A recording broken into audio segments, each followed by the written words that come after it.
திருச்சி மாவட்டம் மணப்பாறை அருகே கணவன் மனைவியை காரில் கடத்திச் சென்ற கும்பல் கத்தியை காட்டி மிரட்டி போலீசாரிடமிருந்து தப்பிச் சென்றுள்ளது. மணப்பாறை அடுத்த ஆபீசர்ஸ் டவுன் பகுதியைச் சேர்ந்தவர் பழனியப்பன். ரியல் எஸ்டேட் தொழில் செய்து வரும் இவர் தனது மனைவியுடன் தொழில் நிமித்தமாக சென்னை சென்றுவிட்டு காரில் ஊர் திரும்பியுள்ளார்.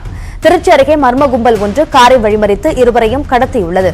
இது தொடர்பாக பழனியப்பனின் மகன் மணப்பாறை காவலர்களுக்கு புகார் அளித்த நிலையில் அவர்கள் அந்த கும்பலை மடக்கினர். அப்போது கத்தியை காட்டி காவலர்களை மிரட்டிய கும்பல் 10 சவரன் நகை மற்றும் 40,000 ரூபாய் பணத்தை பறித்துக் கொண்டு தம்பதியை விட்டுச் சென்றனர். கடத்தலில் ஈடுபட்ட முதியவர் ஒருவரை கைது செய்த போலீசார் தப்பியோடிய 4 பேரை தேடி வருகின்றனர். முதற்கட்ட விசாரணையில் பணத்திற்காக இருவரும் கடத்தப்பட்டது தெரியவந்துள்ளது.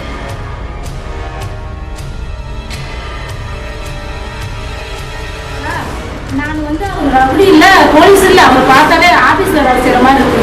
இப்பதான் சார் உங்களை நான் பார்த்தேன்ல அவர் ஆபீஸ்ல வேலை செய்யற மாதிரி இருக்குதுன்னு சொல்லி ஏமா அவங்களுக்கு நல்லா தெரியுமா டிபார்ட்மெண்ட் பாரு உங்க மனப்பாரு தானே இல்ல இல்ல அவர் ஆபீஸ் என் பையன் வயசு தான் இருக்கிறாரு. வந்தவங்களா எத்தனை வயசுல உள்ள ஆளு இருக்குமா?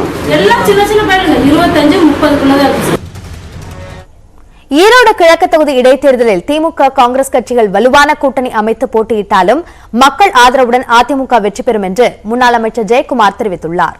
நியூஸ் 18 தொலைக்காட்சியில் வணக்கம் தமிழ்நாடு நிகழ்ச்சியில் ஆசிரியர் கார்த்திகை செல்வனுக்கு அளித்த நேர்காணலில் கூட்டணி தொடர்பான பேச்சுவார்த்தை சுமூகமாக முடிவடையும் என்றும் ஜெயக்குமார் நம்பிக்கை தெரிவித்தார்.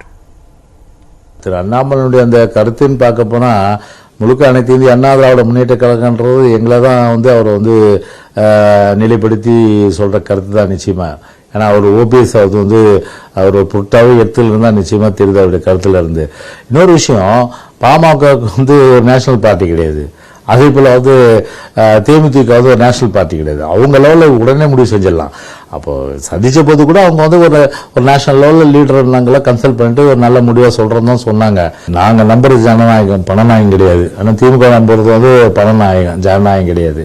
அதே நேரத்தில் பார்த்தீங்கன்னா இப்போ நீங்க சொன்னீங்க இல்லைங்களா, அந்த எல்லா குழப்பத்துக்கும் ஒரு முற்றுப்புள்ளினா மக்களுடைய கிளர்ச்சி, மக்களுடைய புரட்சி, மக்களுடைய எழுச்சி. இதுக்கு முன்னாடி பாத்தீங்கன்னா அவங்க 100 பேராக வரட்டும், ஆனா மக்கள் ஒன்று திரண்டு அதிமுக வரணும் இந்த ஆட்சிக்கு பாடம் போகணும்னு நினைச்சா அந்த 100 பேர் கூட்டணி கூட தவிடுபடி ஆயிடும். இதுதான் நடக்கும்.